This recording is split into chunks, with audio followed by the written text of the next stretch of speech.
All right, folks, welcome back to yet another episode of Fresh Juice, an indie game podcast. I'm one of your hosts, Tommy Fresh, and joined as always, it is Matty Juice. I like that little like inflection you had there. That was a good one. That was a good one. Keeping it fresh. Yeah, I'm trying some things. But hey, listen, we are the prolific, the most important voices in the indie game sphere. Everybody knows that. But that's why I had to put some inflection there. But we got a great episode for you all. Today, we're going to be talking about a roguelike deck builder called As We Descend by Box Dragon, published by Coffee Stain Publishing. We'll be talking about that, our thoughts. It's in early access, and we're going to catch up a little bit. Maybe get to some news. Maybe answer some listener questions. All cool stuff. All cool stuff. Now, how was your weekend? What'd you do? Yeah, it was good overall. So for those that don't know, I'm a big Gears of War fan, and they have Gears of War Reloaded coming out actually on my birthday this year, which is cool. And it's essentially a remaster of the first game. They did a beta for it, the first beta this past weekend. There's another one happening next weekend. And it's also cross-platform, so it's going to be on PS5 and stuff. So I played some of that on Friday, had a good time with it. Definitely very beta, feeling, but I felt like I was, it took me like one match to like get back in the swing of things, and I was just like dominating, as probably because there's a bunch of PlayStation people that don't know what to do. But that was fun. That was a good time. Played some more Dune as well. Really, yeah, Friday night usually is like date night, but the missus had her little girls' night, so I was able to just dive into some gaming, played some Mario Kart, which is a good time. And then Saturday we actually did like a little pregnancy photo shoot thing, which was cool. Very nice. Shout out to Bree for being our photographer. So shout out Bree. You're not listening, but I know someone that that's listening. So shout out to Bree. And that was great. The pictures came out really, really well. And I don't know if that's a right way to say that, but they look great. And we're very happy with them. And then Sunday was Father's Day, so actually spent a lot of time waiting. Which apparently was like a theme this year, which like I understand it's Father's Day, so like if you don't have reservations somewhere, like you're gonna have to wait at some point. But like apparently this year was like really bad. I thought it was just us, but we've been hearing from a bunch of other people that they also had to wait like an extremely long time. Like we went to like a diner. We sat at within 30 minutes, and then we had to wait like an hour and a half just for the food to come out. Whoa. So it was whatever at the end of the day, but usually diners are pretty quick with that stuff even when they're busy. But yeah, I don't know what was going on, but that was fine. And then hung out with my dad a bit. We went to the diner with my father-in-law, and then I hung out with my dad later, went to dinner and stuff. It was a good time, and just a tiring weekend, with things to do. And we're approaching our buddy Bags's bachelor party this upcoming long weekend. So been prepping for that a little bit too, getting the car ready, making sure I got like clothes clean, all that sort of stuff. So getting excited for that. But yeah, it was an eventful weekend. And also, shout out to my job too, which I don't say often. I rarely ever say. But we have off for Juneteenth on Thursday, and they announced today that they're just giving everybody Friday off too. So I had already taken off for the bachelor party, but now I don't need to worry about coming back to like a giant pile of work because everybody's going to be off. So that was pretty cool. Yes, good start to the week. Not bad. But how about you, Tommy? How was everything this weekend? Oh, I had a busy weekend. We saw each other Thursday briefly. Had a crazy day at work. It was wild that day. But then Friday, a couple of the friends all had birthdays within a week from each other. So we kind of all went over, did like a little bonfire, hung out. That was cool. And then I worked a beer fest down LBI. For those of you who don't know what LBI is, it stands for Long Beach Island. Guess what? Woo! It's a really long island and it's a long beach. So that was cool. It was raining. It's been raining in the New Jersey, New York area every weekend since November, which is crazy. It's quite the record, though. This weekend looks to be good, even though we'll be in Maine for it. Yeah. And worked that. And then after that, I went to a grad dinner, like somebody we know graduated college. So we went to dinner, a little place, a Portuguese place in South River, New Jersey. Shout out. It was very good. We were there for 4 hours. That was a long dinner, but it was fun. And then on Father's Day, I had to clean something. There was something that I have I need for there. I have something I have that I need for the weekend that I just realized. I opened it up and it was way too dirty, so I spent most of Sunday doing that, and then went out to dinner with the old Papa with my sister. That was fun, and now we're here. I have off this week, which is nice. Getting all ready for the weekend. It's gonna be a good time playing some games, recording podcasts. This is the second one I recorded today. Pretty sick. I love podcasting, and guess what else I love? The biggest news ever: Discord. We have one. Oh my God. And it is in the show notes, folks. If you want to get in on some really, really sick Discord action, join ours because it's going to be good. It's one of the better ones, I would say. Yeah. And, we're in there. The famous Capolo in there, the notorious B.I.G., just everybody's doing some great stuff in there. So hop in, strap in, and enjoy. What other news do we have? Yeah, I just threw this into the news as well because I keep seeing this game pop up. This is another indie game that is really, it's been delayed a few times, but now it's out. It's getting a lot of praise. It's called The Alters. Now, this interests me specifically because it is a sci-fi survival game, but it's getting a lot of acclaim from critics. It's on Xbox, PS5, and PC, and it's on Game Pass. It's from 11-Bit Studios. And what's interesting about this one, and I haven't looked into it too much, but I know, kind of the premise is that the main character you play as, who is named Jan Dolsky, I'm going to say is how you pronounce that. Mm-hmm. He's on like a hostile planet, and you must manage a moving base by creating different versions of yourself. And then each version has like unique skill sets. And if you watch some of the gameplay for this, you're like, wow, this looks pretty wild. So it just kind of caught my attention. I've seen a lot on TikTok, and it seems to be doing really well. And it's a twist kind of on the survival genre, which I always think is good, right?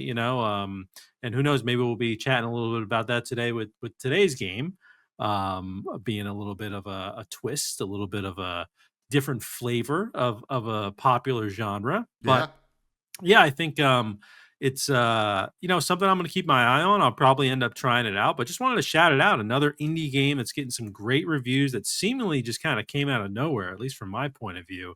But yeah, The Alters. There you go. Shout out to them. Yeah, I haven't heard a lot about it. I saw maybe I think maybe it was Ludwig was going to play it or something like that. I forget. I saw something on TikTok, but it looks really neat. Always cool to see some like higher end indie games get some hype and basically get the critical acclaim as well, because we're starting to enter an age where indie games aren't really scoffed at as much, right? These, we have the Blueprints, we have Balatros, we have now The Alters. I guess Claire Obscure was not indie, but not quite AAA. So, people are paying attention to this kind of stuff right now, especially when things are getting more and more expensive. Something that's on Game Pass, people are going to kind of take a closer look at. So good for the altars. Maybe I'll have to check it out. It has a really cool premise. So Yeah, for sure. And I think also this is like another example of like an indie game that like, just has really amazing looking graphics as mhm. well. We're in that era right now where like you can't just say something is indie because of the way it looks. Like there are so many indie games that are coming out that just look amazing that you would think like a AAA studio would have had to make it because of just the resources to make it look that good. So yeah, I'm definitely gonna try to check it out. I got a lot on my plate at the moment, game wise, but it's on my radar. I'm gonna check out the altars, and if any of the listeners out there have played it or checked it out, definitely let us know in the Discord because I'm really interested to see what you have to say. Amen. Amen. Yeah. Besides that, I guess is it Steam Next Fest yet, or is it happening right now? It is the Fishing Fest. Fishing Fest. Yes, which ties into a game that we're going to be reviewing next week. Oh wait. Our Right? Next Fest ended. Yes. Right. I believe so. We missed it. I guess we missed it. Yeah, we Aw. missed Next Fest. It's okay. There'll be another one. We'll get the Yeah. next one. We'll get to the next one. That's all right. We've been Yeah. having a lot of great games to play. Yes, we will be playing a fishing game, Cast and Chill, next week. So we'll be podcasting, and pod chilling as well. And it's going to be wild. Now, let's talk about the game for the week.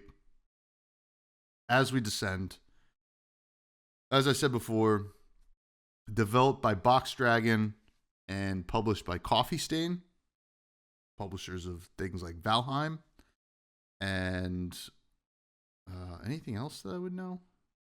I really only know them from Valheim Yeah. specifically. Yeah. So this is a game that's been on my radar for quite some time. I ended up getting into the beta after playing the demo. Kind of reached out because I was really liking the direction in which this game was going, and I wanted to be kind of involved and played a decent amount of the beta. And then kind of had to stop because it just, didn't have much time to play. And then before we knew it, it was launching in early access, and here it is. It's $29.99, which is a pretty. It's on the higher end of price tags for indie games, but will it be worth it? We'll let you know. It's a roguelike deck builder with the soul of a strategy game. Recruit and upgrade your forces, deploy them to counter monstrous foes in card-slinging battles, and then play your cards carefully in the treacherous city. Against all odds, will you bear the torch of humanity? So, this is a game where you will have two different decks in a way. You have the deck that you play in your combat encounters, much like you would in other deck builder roguelike dungeon crawlers, such like Slay the Spire or Star Vaders or anything like that. But also, instead of going to like a singular shop, you have this whole city in which you have all these different encounters that you can go interact with for story points or stuff to maybe get in a couple turns, like a bonus to wait for, to get other resources, to find relics, or they're not relics, they're called tech in this game. And that is kind of the premise of this game, right? So you are in a city that is continuing to go deeper into the earth, and each cycle or each like rounds of cycles, you will go deeper in, and then you'll face more dangerous enemies on the outside of the city. And each time you go down another level, you will have to face an onslaught of enemies that are trying to get into the city, to breach the walls. But you also go out of the city to go get resources in encounters as well. So how do the cards work? So you have a lantern, right? Kind of your home base whenever you do a combat encounter that has X amount of cards that are in your deck. And you always have to have the lantern. Kind of gives like buffs to your units, as well as kind of just empowering them with like this thing called enlightenment or empowerment, which is another whole resource which we'll talk about. And your regular deck is part of these units. So you draft units. So they are usually some kind of, I guess, like a class of kind of like a soldier or something like that. I'm blanking on the words. It's a class basically. So you'll have like a bombardier or like a crossbow class, or just one that cares about swords and like hand-to-hand combat. And each unit will come with their own set of cards that get added to the deck for when you do the encounters. And your forces are kind of in your kind of arsenal of available units. And when you go into an encounter, X amount of units can go in, and you can pick and choose based on their health from previous encounters, or if you think they'll do better against certain enemies. So that's kind of the general gist of how this plays out, like in a similar way to other deck builder roguelikes, but there is a little bit more depth in the actual combat where you're playing these cards. You have 3 regular resources, and then you have your enlightenment resources as well, or favor, I think they call it. That is what you use to cast your lantern cards with the limited amount of favor, because once you use it, you have to go get more in the city, right? So you have like 9 favor to start with. If you use all of it during a battle, you're going to have 0 for the next battle unless you get more. And then there are also 2, or you have your regular resources to play the regular cards, but the actual combat is between 4 zones, or essentially 2 zones. You each have a guard zone and then a support zone, kind of lined up next to each other. If you're watching the YouTube or on the Spotify, you'll see them. They have 2 different kinds of things. You can get buffs for having a unit there, and same with your enemy. The enemy will be doing stuff as well. Certain units can only auto attack from the closer one. Other units, are able to do ranged attacks from the other one. So you'll play out cards, and then when you pass the turn, you do auto attacks still. So that's basically the gist of everything. I mean, it's a lot to kind of talk about in like one podcast, because this is a pretty complex game. And there's even a warning when you hop into this that it is a challenging game. And it sure is. This is a entirely different world from most deck builder roguelikes. This is kind of pushing the limit in which you can add complexity to this kind of stuff. But I enjoy it. I played a decent amount of it in the beta, so I knew I was going to like it in early access. There's a lot of stuff that they fixed from the beta that I was actually quite happy with. There was in the original demo, there was no tutorial, right? You just hopped in and was like, figure it out. They actually have a tutorial, like, just a reminder text to pop up from time to time. And you can kind of get the gist of it quite easily, or easier than it was before. The UI looks a lot better. We'll talk about that on the art side. But the real thing that makes, I think, this game special is the city, because that is where the most interesting decisions will be made.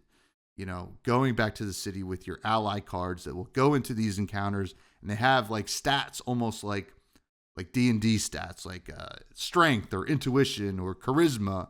And, you will get presented with an option. Oh, pay 20 coins for 2 favor, or try to convince the person that you're talking to for 3 favor and not pay anything. And then they'll give you like an intelligence check or something, or a charisma check. And then you roll 2 dice, and if you get it, you get the stuff. If not, you just lose out and you don't get to do the other thing where you would have paid. So that's like really cool. It actually makes a lot of your decisions pretty impactful, starting to think about what you're going to do in future turns, because there's some stuff that will give you a bonus on future turns, but you don't get it right away. So initially you're like, oh, but do I want to waste like resources on something I'm not even going to get right now? So I really enjoy that aspect. This game is certainly hard, but I kind of really love what they're doing with this genre. It feels pretty fresh and hard in a good way, I think.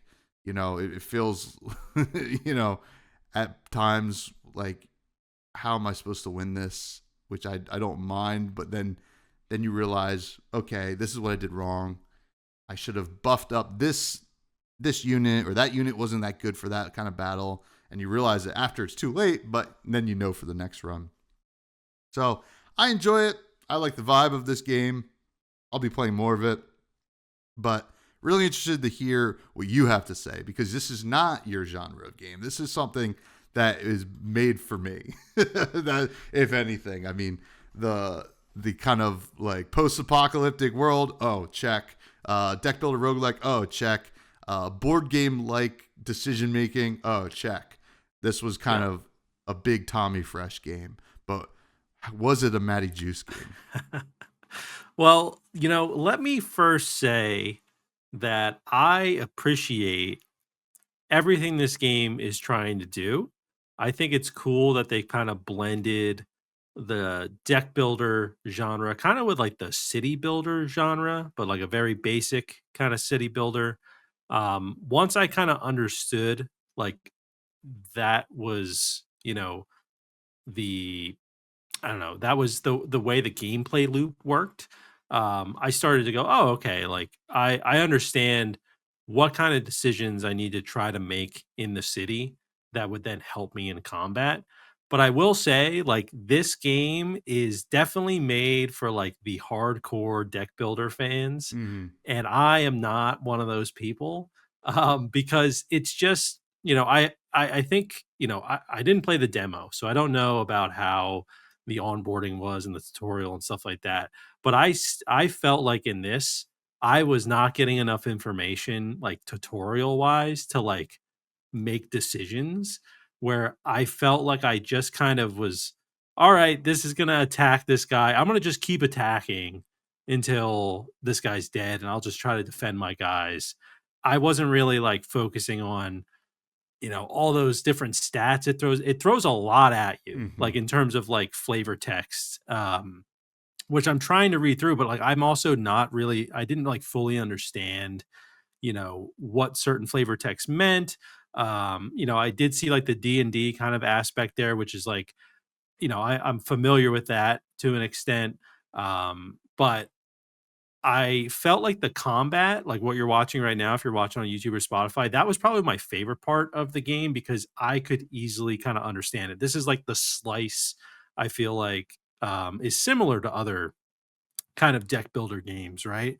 Now there's some, differences, in terms of like those different zones you can enter and things like that. I don't know how common that is in like the deck builder genre, but that was kind of interesting. But then you get to like this screen, like I can't tell you, this is the screen after combat where I was just like, I clicked on it's kind of this like, you see these characters like descending down into these caves, and there's these different rewards you can kind of click on after combat.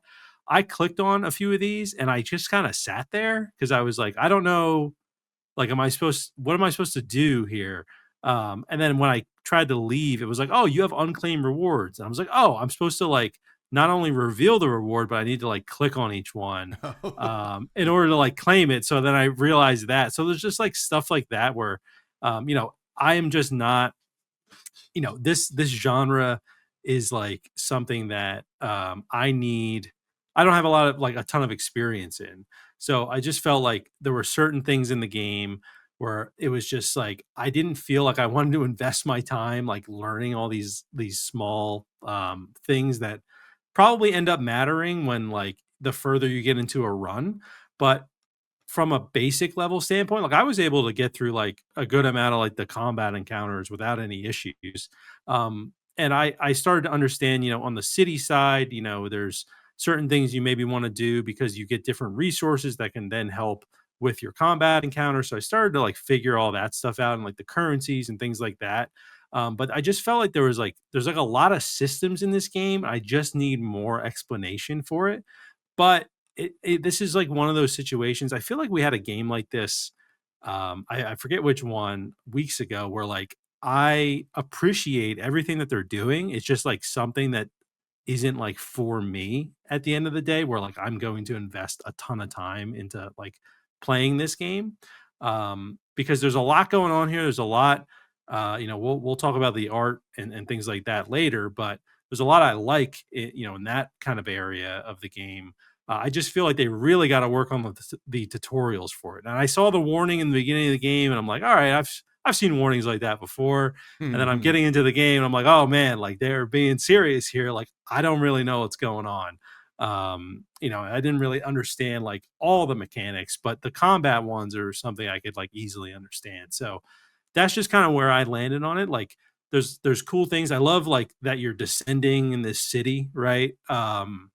Like further and further into the planet. Like there's so much cool stuff kind of going on. I really enjoy the aesthetic, and we'll talk about that. And um, it made sense, kind of why I was doing certain things in terms of like the combat, but I just felt like I was still very much on the surface level, and there's like so much more depth to the game. And I just wish it would explain it a little bit better. So that's where I ended up on it in terms of the gameplay side. Um, I know this, yeah, this game as I'm playing, I'm like, this is right up Tom's alley. A game like this. It's so intense. Like if you're going to pick up this game, you need to have like carve out some time to really like learn it and maybe even like pull up a YouTube video of maybe someone explaining the mechanics of the game. I feel like that's kind of the point I'm at with it right now. And it is early access. Like I'm sure they're going to flesh that stuff out. Usually the tutorial kind of stuff is something that gets fleshed out in early access anyway, because they get a lot of player feedback and things like that. So hopefully that ends up happening with this game. But um, yeah, I don't know. That's just kind of where I ended up on it. It's a weird amount of feedback I feel like I'm giving here, but it just like I like a lot of things I saw. I just like it's just a lot, Yeah. to process. And so I'm like, all right, rather than me worrying about all this, these different stats and things like that, let me just do what I know and like attack these things and protect myself and use cards that buff my units and move my units and things like that. Things that are on like the basic level. But if you're I can imagine as you get further and further into your run or further and further into other runs, it starts to get a lot more complicated with this game, based on like the different enemies that I'm sure that you can encounter, where you'll need all those stats will end up mattering, a bit more. So yeah, that's just where I ended up with the gameplay for this game. Yeah, well, it's kind of interesting. There was no tutorial in the demo, like not even Oh man. a little bit. So, I mean, I am coming from someone who played prior, so I had existing knowledge, but I will say there was a lot more information than previously that was given, and even something I noticed, even I on the run I was most recently on, I beat the first boss and then I beat the second boss. And even as new kind of mechanics in the enemies would show up, they'd still give you reminder text, Mhm. or like not reminders, like, hey, this is what this means. Watch out for that, yada, yada, yada, which was never there before. But it is a very complex game. And it definitely, the more information, the merrier. I could definitely see that. So, Yeah, um, I just kind of feel like because there's so much going on, like they could even like have a more gradual build up to mhm. the other mechanics, where like you just start with, some basic stuff and then it's like, oh, we're gonna add a new mechanic in your next combat encounter, and then we're gonna add another mechanic the next time you're at the city, things like that, where I felt like right in the beginning, like I was getting a lot. So if it was just a little bit more gradual, I think that that could work, or even if there was like a demo or a tutorial run that you just Mhm. go through, where it really breaks down every decision that you're making and maybe even tells you to make certain decisions just so you can understand why you're making them. I think that could be helpful. Yeah, no doubt. Now, going to the story side of things, this is a game that for this genre has a ton of story. You know, you are in this kind of futuristic post-apocalyptic city that is digging its way down into the earth, and you know, you're facing the threat of these kind of almost Titan-esque enemies that are coming to like try to break into the city, and you have this Mhm. whole like kind of political system within the city as well, where you know you have decisions, you have like make your own adventure kind of decisions, where do you want to placate to the people that run things? Do you want to do it a little underground? You want to like go to the black market and buy stuff there and like haggle rather than like go to your regular shop? There's so much going on, and new like areas to like discover too. And like as you discover more areas, it makes your decisions with your allies, your like city cards where you would, you know, send them. You have to send a person to these areas, but you only have a certain amount of them each turn. So as you discover more areas, it becomes a little bit more difficult to make that decision because you're like, I want to go to the shop, but I also want to go and deal with, you know, this new area that I just found with this character that seems really cool and seems like it's very important, and you know, stuff like that. And I also like that when you go out into these encounters, you know, that isn't a siege, isn't something that's attacking the city, and you're more just going out to get like resources. It tells you which characters in the city care about the resources that you could potentially find. So there's just a lot of interlocking of NPCs and characters and people you can interact with, and this meanwhile is all built into this like whole like interesting world where like these evil creatures are out there, and somehow you're in this city and making it down further into the earth because it's getting more and more dangerous outside. I loved it. This is the kind of, you know, story that I can get immersed in, especially like how you interact with it. You know, especially in the city phase, that's like the biggest thing. You know, being able to be like, okay, like I want to send this ally card with high intelligence to this person because last time I sent somebody with low intelligence and they got an intelligence check, and I want to see what happens if I can pass that intelligence check, if I can match that NPC's kind of, you know, requirements, and see where the story takes me from there. I enjoy it quite a bit. It's kind of interesting.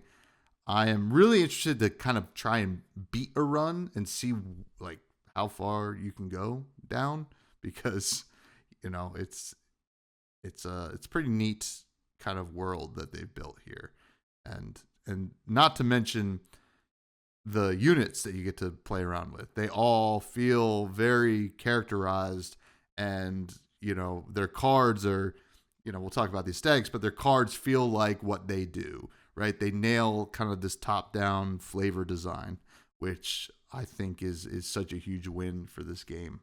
Um, what do you think about the story? Yeah, I think like the world building here is pretty great. Like you can tell that everything is like you kind of said intertwined.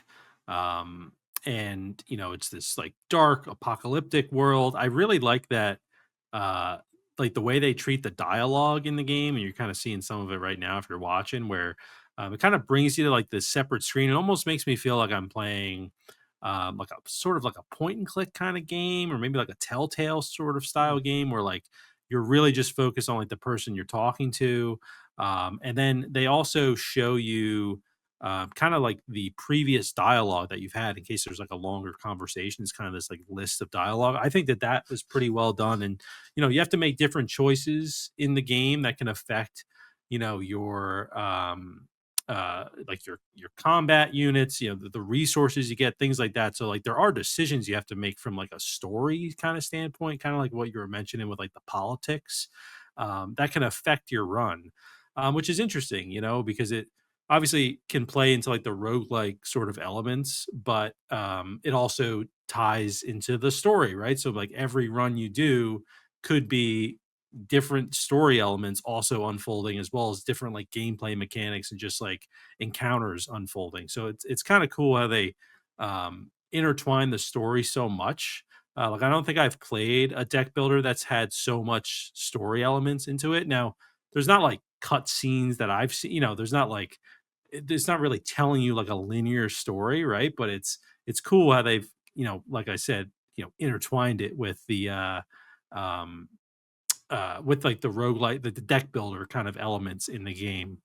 So yeah, I think like the world building overall was pretty good. There's like these factions that are part of the city that you can learn more about. And yeah, I don't have a lot of notes on the story because I mean I think you covered a lot of it right there, but um I would say this is maybe the first deck builder where I could recommend it to someone because of a story, Mm. right? If I'd be like, if you're into this kind of dark, um, apocalyptic, like, fantasy-esque kind of story, that this could be a good, game for you. But yeah, I think yeah, it was surprising how many story elements there were in this game for me. And also, this part that we're watching right now where you're kind of like digging a little bit deeper into this cave, that part I was like a little bit confused about earlier. Like that's also like kind of tying into the story, like the way they're presenting things. And we'll talk about the art side of things next, but like the way they present things also helps kind of tie the story together as well. So yeah, I think they did a pretty good job story wise. There's a lot of interesting characters and interesting dialogue and a lot to learn with the story in this game. Yeah, and it's all backed up by the visuals too, because this game looks beautiful. I mean, it just has this really beautiful illustrated look to it, like in the kind of the still shots, right? Where you're talking to a character, or if it's like in a kind of menu kind of screen, like you said with the scavengers, Yeah. and then the cards all look really neat as well. This like really nice illustrated look to them. And then you get to the actual combat, and these kind of I forget what the word I'm looking for, but like these like enemies look so unique and cool and like disgusting, and so do your units as well. I mean, they don't look disgusting as much as the monsters, but it looks really neat. It looks very clean. The I think the UI is great. Keeps everything pretty simplified. In the top left corner and the top right corner is most of your information, and then the bottom is all about the cards, right? And that is kind of how it's set up. You have the ability to kind of check in on your units as well up at the top right. It all looks pretty good.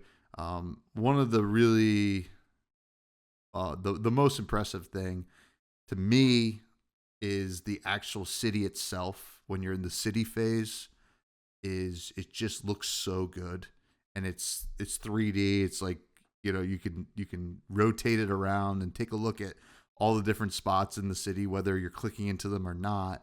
It just looks so good, and when it goes down another level, you get to see it kind of going deeper into the earth. It's just really really neat, and I appreciate like how much work obviously went into making this game as beautiful like as it is. Yeah, I'm with you. It's this really great blend of like these 3D environments and like this illustrated work. Especially like when you're talking to different characters, it's like very illustrated and just looks fantastic. But then, like you mentioned with the city and even the combat encounters, they're 3D. And I mean I think the city is probably like the biggest kind of wow factor from Mm-hmm. the art standpoint for me. Because yeah, you can rotate it around, you can like investigate different things, and then they even kind of overlay some of that illustrated work on top of it based on like who you can talk to, and then these different encounters. There's a lot going on from the art standpoint here. I think the UI is fine, as someone that like was mentioning how overwhelming the game can be. I actually think the UI is like easy to understand. Overall, once you kind of realize, all the different things you can sort of do in the game, you start to be like, oh, okay, this copper here is my currency for like the shops I can find. Like it's not used as like a crafting material or something like that. So you start to kind of figure that out, in terms of like the UI. And yeah, I mean, we're getting a good look right here in the video of one of the creatures there that looks a little disgusting, which is yeah, they it just did a good job overall art wise. And I think there's something to be said about these sort of dark, like apocalyptic sort of games where like they can hide a lot with how dark the game is. And I feel like this game doesn't really do that. Like there's so much interesting creatures and interesting art that they're displaying like front and center, and they're not trying to hide it, or trying to have like really low, polygon kind of creatures, or like just really super simplistic art. Like there's some detailed art here. So definitely props to their design team. It almost feels like they had like multiple different types of artists that like work in different like mediums kind of Hmm. like coming together, which is cool for a game like this. So the art almost, because of all these like different kind of systems and like all these things I was mentioning before, the art kind of like goes hand in hand with that. um because there's just so much kind of going on art wise. So yeah, they did a great job with the art with the game, which is honestly one of the reasons I like.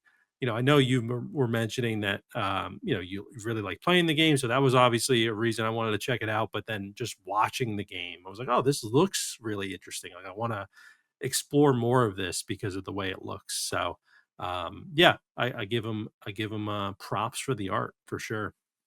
No doubt, no doubt. And the music and the sounds here are, I think the music's badass, to be honest. I mean, I wonder if we can get some right now, but it is, it just sounds so epic. Yeah. And yeah, let's see if we can hear some.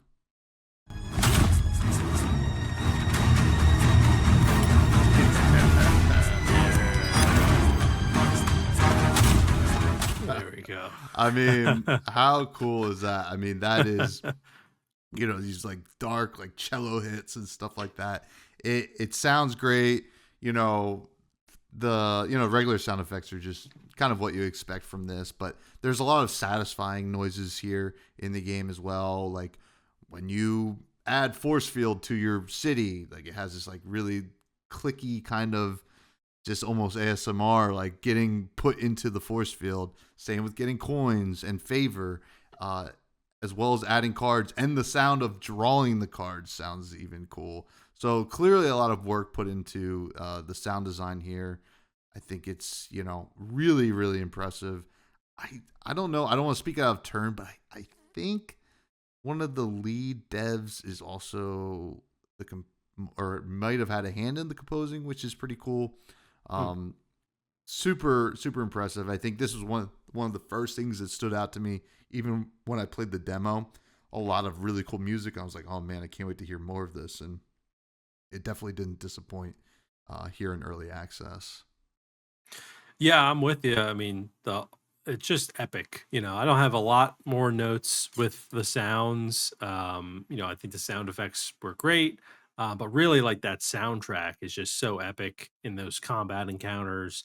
Um, and maybe, I mean, I know that there's not really any dialogue, voice lines, right? If I remember correctly. Hmm. Um, it could be kinda cool to just add a little bit of flavor to, like, some of the characters, because some of them I'm looking at, I'm like, "I wonder what this guy sounds like." Yeah. Like, he's gotta sound, like, funny or something like that, but I know that's a lot more work, and, yeah, I think the sound's another example of, kinda goes hand in hand with the art. There's just, like there's so much work put into it, and it really does come together and make for a cool experience. So I'm yeah, I was a fan, especially of the soundtrack. I think it's pretty epic sounding.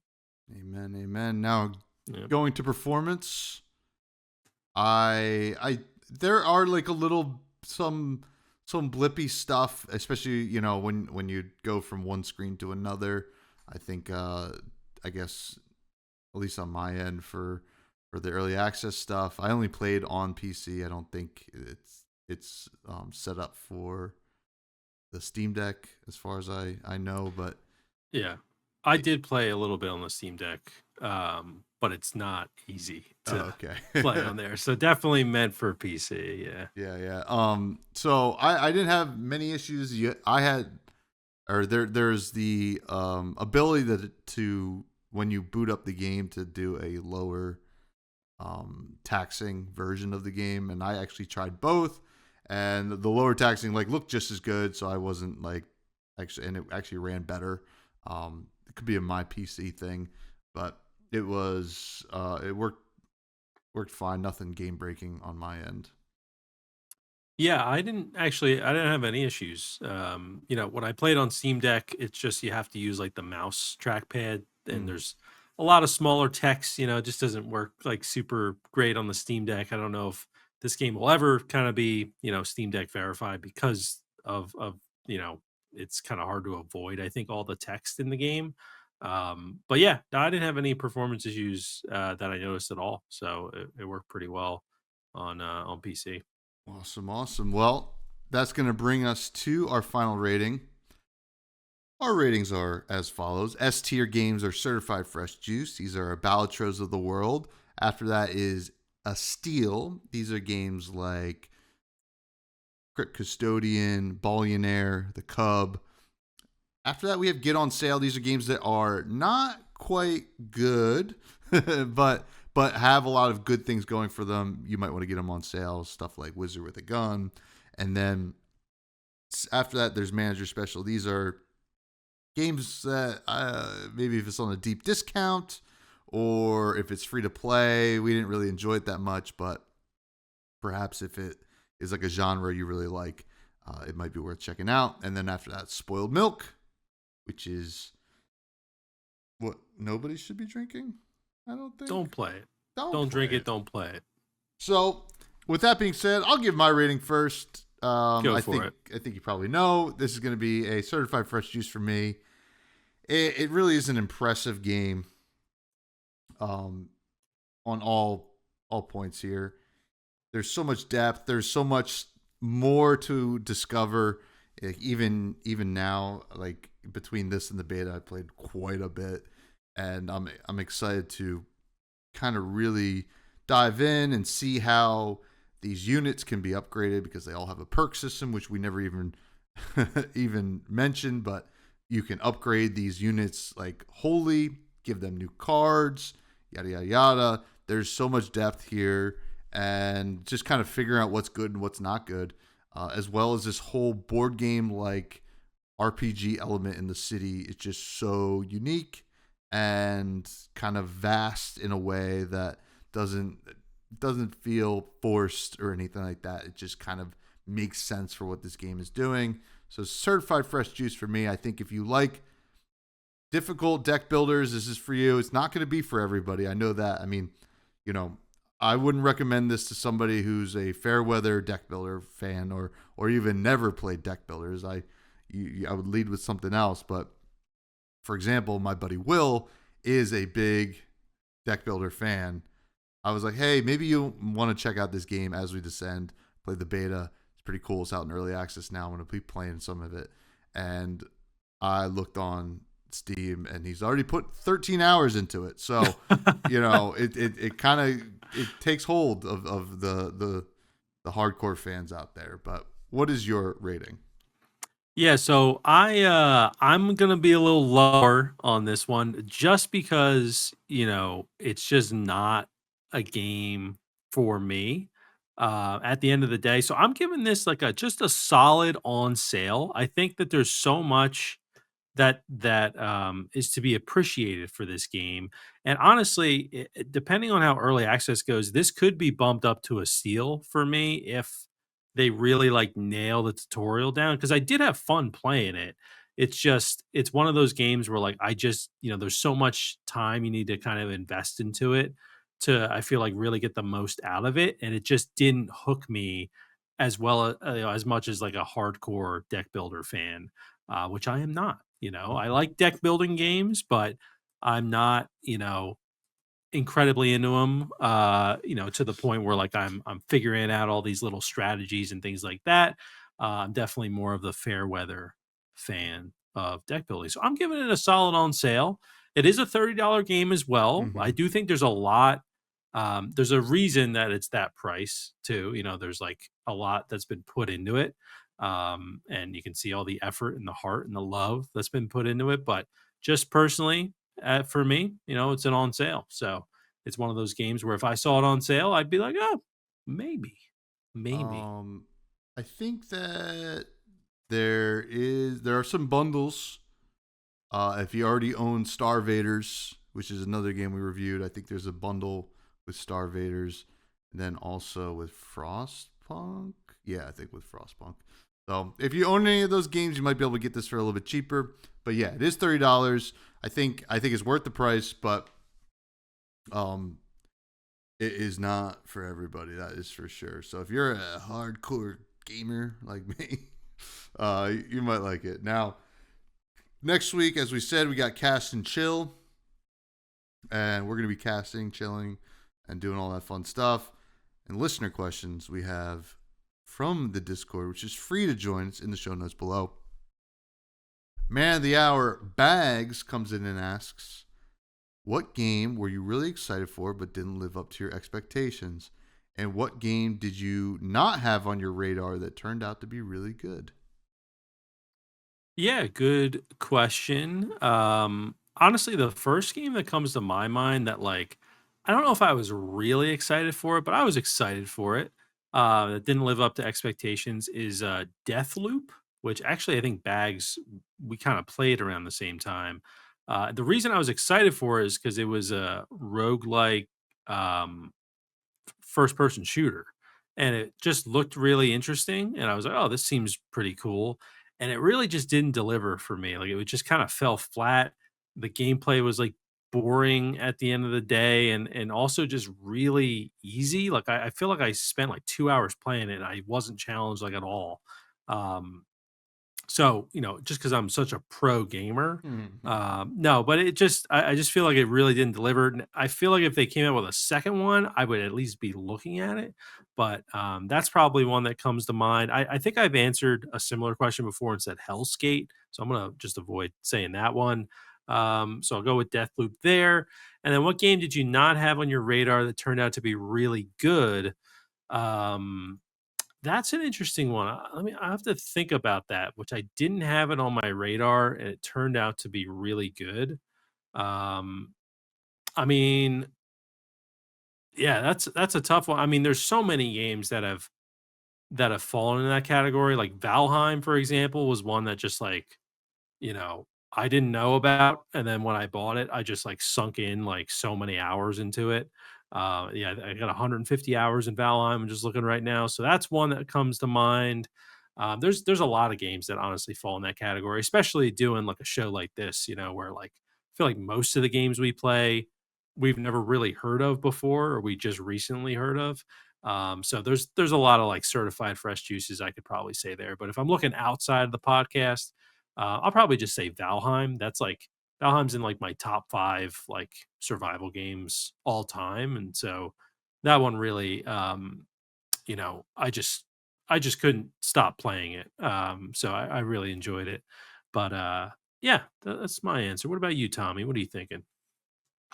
So a game that I was really excited for but didn't live up to my expectations. That one's a little tough. I mean, I was looking forward to this game called Toads of the Bayou, which is a little kind of strategy, turn-based deck builder kind of game, that ended up just it hit on like the art and stuff, but like everything else kind of really fell flat. It didn't feel that deep or anything like that.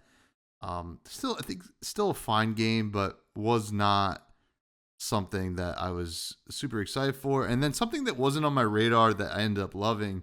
There's a lot of games like this, but I think Arco is one. I recommend that game for anybody. That game was so sick. And yeah, wasn't really on my radar. Then it was out, and I heard something. And I was like, oh, let me check it out. And I was like, holy smokes, this is such a good game. So Arco, Yeah. but Oh yeah. hell yeah. Next question comes from Capolo. Which video game superpower would you like to possess IRL? Examples: double jump, respawn, load from previous checkpoint, carry loads of inventory, always improving, etc. This is a good question. I mean, if just from your example, I mean, load from previous checkpoint just seems like so useful. Like if you just screwed up anything, you could just load from the previous checkpoint. Kind of Groundhog Day sort of situation, I guess. And but if we're going with something that maybe isn't on your list, I always thought that just having like a what do you call it? Like a I don't know, like an RPG leveling kind of system where like if I convince someone to do something, it would like up my persuasion stat, Mhm. like, and that would actually be like apply where I just, so you could do that for like anything. I wish I just had like stats I could upgrade for myself. I think that would be kind of cool. Um, yeah, so that's what I'm gonna go with. I don't know if that's a superpower. That's just really just a game mechanic, but Uh, I don't yeah. know. I guess it kind of is. I mean, it would be considered that in real life. Um, God, this is tough. This is a tough question because, I mean, respawn is Yeah. pretty OP. Um, but like, oh man, like then you'd feel the pain every time. I don't know. Uh, I don't know actually. Double jump It's is cool. tough. I double jump would be like hilarious to do around people Yeah, in the because like, NBA or something. well, just like in general, I would just run at somebody like a friend and jump, and they'd be like, "Oh my god, Tom's gonna hit me," and then jump again and hop over Yeah, them. Hilarious. yeah, So maybe something like that. I mean, the respawn makes the most sense to me if you want to live forever, I guess. But that seems maybe not the best. Who knows? yeah. Thanks for the question, Capolo. Next question comes from K Moore. Which of you would be better representing yourself in court?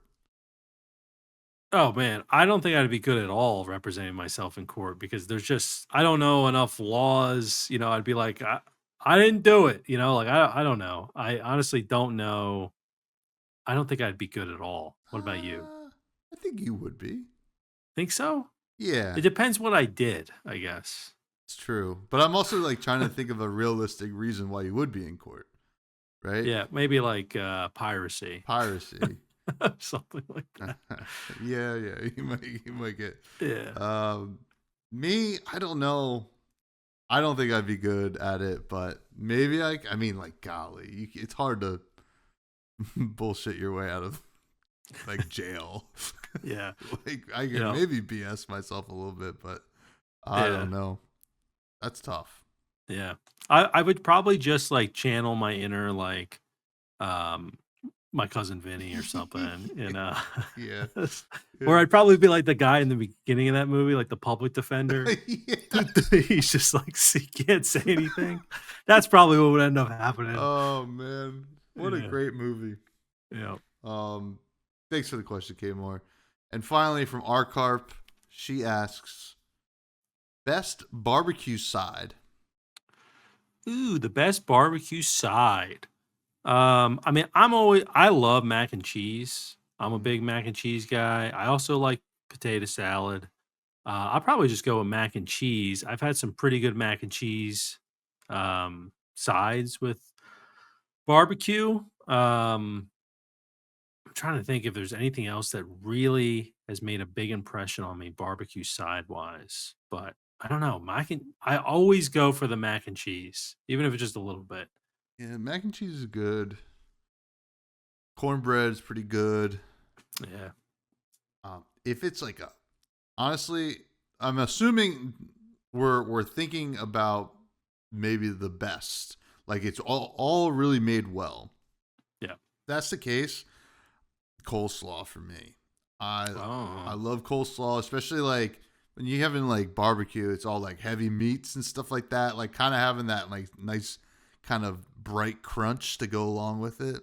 That's definitely up my alley. Like a nice like a creamy coleslaw, but like kind of vinegary as well. So it's not like too heavy. Something, just a little crunch, little leafy green crunch, Yeah. So I don't like a mayo heavy coleslaw. Like when it's too, I'm just like, I don't want that. It's got to be on the lighter side for me to really like it. Yeah. It definitely has to be on the lighter side. But that's a good question, Arcarp. Thank you very much. It's time to go down to a little place we like to call the Rec Room, where we recommend something that perhaps isn't an indie game. What do you have to recommend this week? So this week I am recommending sourdough discard. All right. So this is weird. Well, I guess it's not that weird, but basically my wife got a sourdough starter, and so it's been growing. And what you have to do, like it's growing in this jar, what you have to do is like basically kind of cut off half of it. And you have to like you can store that in the fridge. Some people throw it away, and it will keep just kind of growing. Like every day, it's like doubling in size, and then eventually you can stop kind of feeding it or whatever. But with the discard, what you can do is you can make like quick rise or quick bake things with it, like cookies or pancakes or pizza dough, things like that. So she actually made like chocolate chip cookies with sourdough discard. And it's kind of cool because it just kind of keeps growing. Like it's not like we had to buy anything. It replaces the yeast essentially. And we actually have been going to like a farmer's market every week, and there's like a sourdough person there, and she always has she's got sourdough loaves, but she's got like so many other sourdough things. She got the cookies, pancakes, she's got like almond rings, like all these things. And we're realizing now, oh, she is using her discard for all that sort of stuff. And like she's probably making a killing, right? Because she doesn't have to go and buy more sourdough starter or whatever to make those things, because it's just a natural kind of remainder from sourdough. So I don't know if anyone's out there that hasn't explored the sourdough world. I think that the discard thing was something I didn't know about. I was like, this is awesome. Like, she was going to make like a bundt cake today with it. You can just kind of make all these different things just with some extra sourdough. I know sourdough is like a big trend and all that stuff, but honestly, I was just in it for the bread, and now I'm in it for anything else I can make with the sourdough discard. So it's Pretty cool. cool. And it's also, cheap, basically, free in a way, which is awesome. So I recommend it. As we head into the recession, folks, I'm going to need you to get a sourdough starter, because it's going to be the only way you're going to get your sustenance. But yeah, it's cool. It's cool. I recommend it if you haven't explored sourdough stuff. It's a nice side effect. Well, I love sourdough bread. Yeah. That's for sure. And we've never done the sourdough thing, but maybe we'll have to. I've always seen like the videos of like them opening it and it's like moving and stuff. Yeah. Kind of fun. Yeah. It's cool. Make you bread now. It's honestly wild. Like, she will like cut off the discard, and then like an hour later we go and look, and it's like already grown like half of what she cut off. Wow. I'm like, Jesus, this thing is like going to take over the house. Good. Close the jar. Yeah. But it's cool. It's cool.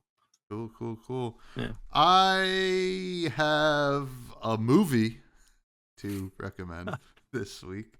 It's the movie Ghost, starring Patrick Swayze, Demi Moore, Whoopi Goldberg. It's from the year 1990. Older than me. There is, yes. I mean, okay, this is one of my favorite movies. No joke.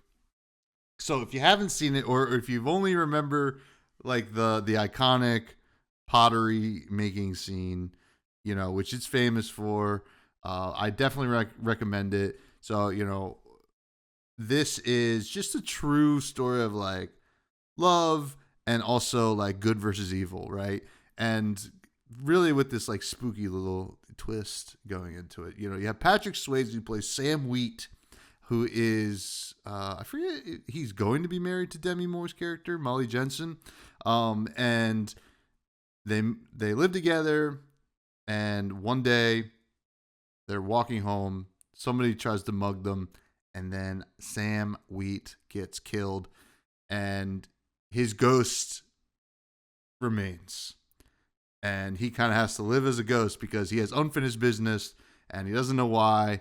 And it turns out there might have been some foul play with the murder of him. It wasn't just a regular, mugging. And so Patrick Swayze's kind of figure out how to be a ghost, finds Whoopi Goldberg's character, Oda Mae Brown, who can now talk to ghosts. She didn't realize. So, he's kind of torturing her with like trying to help him. And, Tony Goldwyn plays the bad guy. That's kind of a spoiler. I'm sorry. But Vincent Schiavelli, weird looking guy, plays the subway ghost. He's really neat. This is a good motion picture, folks. 1990, 35 years ago. Still holds up. Still holds up. Anything with a ghost in it, I'm in. So yeah, check out Ghost. Yeah. But, Good. Classic. A classic.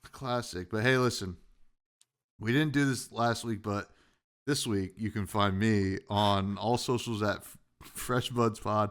I have another podcast called Fresh and Buds. You can check it out. It's a good time. This week we did a lore episode. Going to be quite good. Last week we had Brian Gottlieb on for episode 200, and that was a good time as well. You can find us on all socials at Fresh Juice Pod. Where can people find you, Matt? They can find me at Matty Gorm, Gorm, on all the socials. Been posting some Dune content lately. My latest stuff has had some great support, so I really appreciate everyone out there who's checking it out. And yeah, thank you for listening today, folks. It's been another good app. Is this one a good one? I don't know. Maybe not. Maybe next week. I think we'll do better next week. No. This is a good one. And everybody comment if you disagree. And I'll fight you. With that,